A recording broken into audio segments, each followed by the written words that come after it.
Hey guys, welcome back to DreamHack Winter 2012. I'm MVC and sat beside me is the wonderful Draven of Lowland Lions. How are you doing? I'm good, yeah. Yeah, I'm very good, thank you. You just played against Cypher, of course, perhaps one of the favourites for the tournament. It was always going to be a difficult game. Yeah. And obviously you didn't come out on top this time. What was your mindset going into the game? My mindset? I didn't think I had like a chance to win, but like the first map, it didn't demotivated me. So the second map was quite close. It was, I think at one point it was equal in frags. Yeah. And then I make a big mistake on or something like that. And then I lost by 2 or 3 frags in the end. And then on third map, I had like 1-0 kill first, I think. And I had like a good stack, but I made a big mistake and I lost map control. So it became 1-1, but actually the map kinda, it didn't go in his favor because I had a lot of yellows and the timings of the items. So it was quite an equal game there as well. Yeah, it kind of felt like, at least, I mean, the first map toxicity, you didn't seem like you were hitting the railguns you needed to hit, especially. No, my aim is totally off. Yeah, that really seemed to be the deciding factor, but it definitely seemed like map 2 and 3 you sort of found a ground with your aim at least. But well, I find it hard to hit Cypher with rockets and LG. I don't know, he has like a... It felt so dodgy. He's Russian, basically. Yeah, well, you know, Belarus, technically. He stands still, and then you think he's gonna move, and then you shoot the rocket next to him. It's weird. Yeah. It's like a mind game, basically. It's the same with Rafa. It's hard to hit.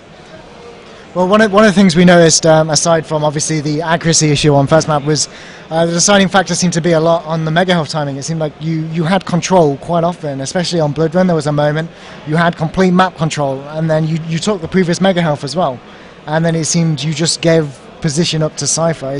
How was your timing? Actually, I wasn't timing at all. Actually, it was more on feeling, basically. So sort of running map routes and. Yeah, basically. But maybe next match, maybe I should time the mega on the exact second. So. Is it something you decide not to do time, or is it just something you? I think it's routine, I guess. Like, I haven't played that much Quake the last 6 months. Well, before Androids, I played some TDM like 1 week, but. Well, duel not so much, but so yeah, I think it's routine for like Cypher and Rafa and whoever, you know. Yeah. If they stop playing for 6 months, then their timing is not going to be perfect either, you know. Yeah. And yeah, maybe I noticed some people they shout out the item in and then they remember it, you know. So like my guy's like 48, and then maybe I should do that as well, but I don't know. Yeah, usually I do it in my head or like on feeling, because sometimes you can just cycle the items like red, then you know the yellow spawning, and then the mega is like 10 seconds later. So I guess that can work as well, especially when you're in control. But I guess it's when you're in control, definitely you can do that. But if you're out of control, you want to time the items. But I didn't do that at all. So yeah.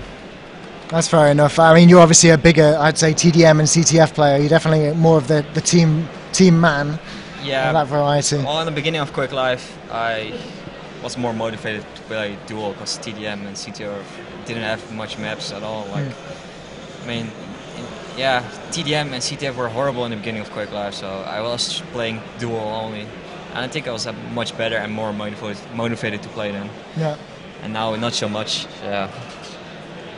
But it's still fun to like hang out here and meet people. And yeah, I mean, it's a bit of a shame we don't have TDM here. It would have been nice to get, obviously. Yeah, definitely. TDM would have been much nicer for me. Yeah, and I would have got a co-commentator as well, probably, to sit beside me and help me on both. Yeah, no. Well, it would be nice to see Vora land, wouldn't it? I would love Vora to come. Thank you. I would see that. Yeah, but I mean, Distribute and Vora are like the TDM combo. Yeah. So I mean, if there was a TDM here, we could have got those guys out. I'm sure. Yeah, they would have been willing.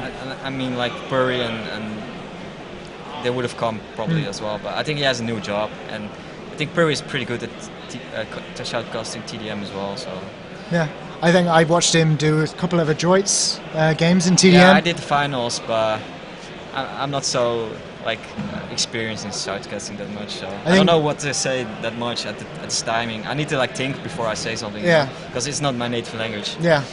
I guess. I was saying to Kilson earlier, it'd probably be funny if we can get one of the Russians to come over and cast, maybe Pavel or evil, give them a go, but I don't think it would go too well. No.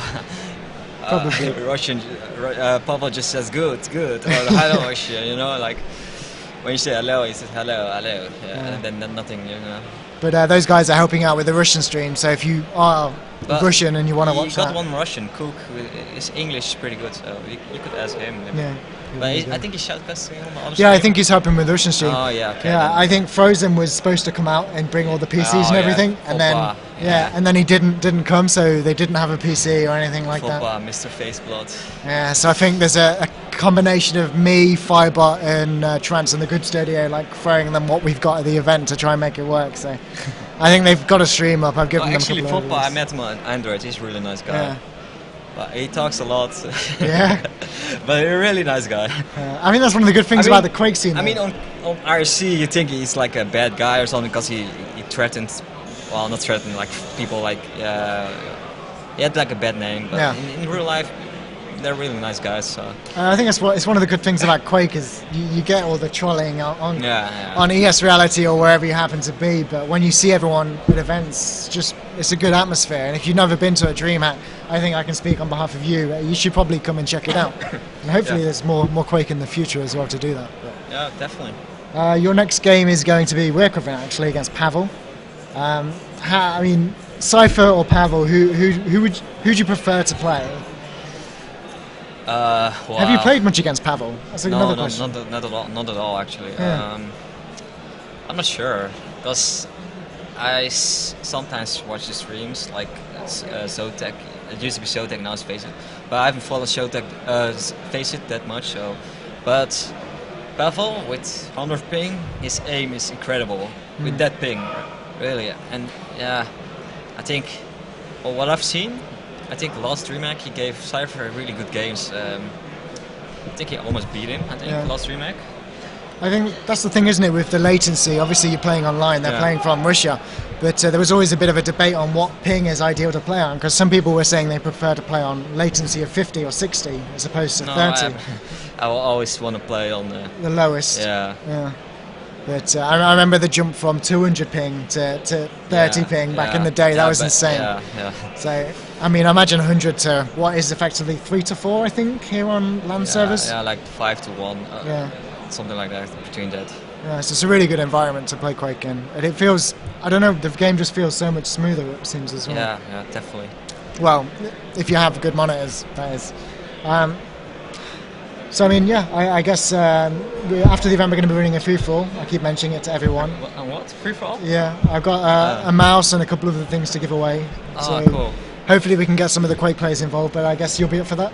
Yeah, sure. A bit of fun. But there's no Tony, so... I know, Tony was coming. Yeah, Tony is the free-for-all hero. So. Yeah, we'll make it in memory of Tony, I suppose. Tony, in honor of Tony. He started it all. You should just call it Tony, I don't know. I don't really know. Yeah, Tony. That's got a pretty good ring to it. Just for the benefit of the viewers, I ask everyone, what's your setup you're using? Mouse, keyboard, and mousepad? Oh, wow. Pretty old school gear. Basically, my keyboard is pretty basic, Microsoft one. My mousepad is a PureTrack. It's basically a smaller version of the PureTrack Talent, but the Lone Alliance version. It has like a nice logo on it, like a lion in yellow. It's basically the PureTrack Talent, but a bit smaller. Headsets, I use PC350 Sennheiser. Okay. How do you find those for blocking out sound at these kind of events? Well, it's okay because it's not that noisy right now here. I've had worse events. Well, I know next to us we've got StarCraft 2, so I imagine the crowds are going to get big later on when someone like Stefano sits down. Yeah, but I don't think people are cheering that much. But like if it's Counter-Strike or something, then people mostly like scream and shit in the random points, you know. And your mouse? My mouse is Microsoft 1.1A, so it's with the side buttons. So basically, which Rafa uses, but with side buttons. I prefer side buttons much for some reason. I like to duck on it. Yeah, because I know a lot of the debate with Quake has been you come to events, you try to use the older mice, and you have trouble with like acceleration and the USB ports. So you had any problems with that at all? No, You're just used to setting everything up, I guess. Well, I have to like enable test mode to make 500 hertz, and that's quite 5 minutes of work or something like that. So this is quite annoying because I tried the Kana, that's the Steel Series one, and the shape perfect, and the weight and whatever is almost the same, you know. But I don't know, it feels different, so just different. Like it feels so heavy, you know, like you're moving, and it doesn't feel right, you know. Because I think Rafa tried it as well, and he switched back. So yeah. I think Cyber uses Kana as well now. I think. I guess use what you're comfortable with is. Yeah. Because we were mentioning earlier with Quake Live, it's not so much about playing your best, but it's more about not making mistakes. And if you can eliminate every mistake before you even get into the game, that's how Rafa plays basically. Yeah. Then if you don't make, he doesn't make mistakes, and his aim is just stable. It's not, like godlike or like strengths or whatever, or like. Basically, he plays stable and no mistakes. That's basically it. So you've only played Cypher so far. We'll wrap up this interview. Obviously he's won countless amounts of DreamHacks. How do you think he's performing after playing against him? Do you think he's got what it takes to get to the final? I think Cypher Rafa will be the final, basically. Maybe an upset from Evil, maybe Pavel, and who else is? Yeah, maybe Sparty.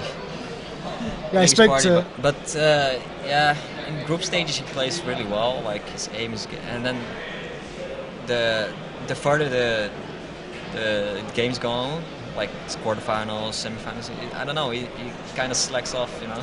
Yeah, I mean, I spoke to Sparty and he was saying to me, well, I first asked if he had time to come and assist with commentary, if he wanted to get a game or two or a couple of interviews, and he says interviews, yes, but he really wants to just focus on the tournament. He doesn't want to go out after a day's work and have a couple of drinks. He wants early nights. He wants to focus entirely on the game with no distractions. It really just seemed like he wants to take this one. Yeah, but I haven't seen. Yeah, well, I don't know who practiced and stuff like that, but I think Rafa and Cyber will be in the finals for sure. But I don't know, like the first map I played against Cyber, his aim was really on. He was hitting every pixel rail, like basically. I didn't even see Cyber, and he hits the rail. And the other two maps, his aim was not that on, basically. Well, it did seem as well, we were watching Cypher's perspective on Blood Run a little bit. He missed a couple of rocket jumps. Yeah, that also. I had some kills because he missed the rocket jumps, I think. Yeah. So, yeah, it's crucial. Things you can't miss, I guess. But I want to thank you for joining me at the desk. I'm sure we'll get you on later for some commentary, hopefully. Yeah. Because obviously you've got games this morning, and then you're free for the rest of the day, because we will play C and D later on.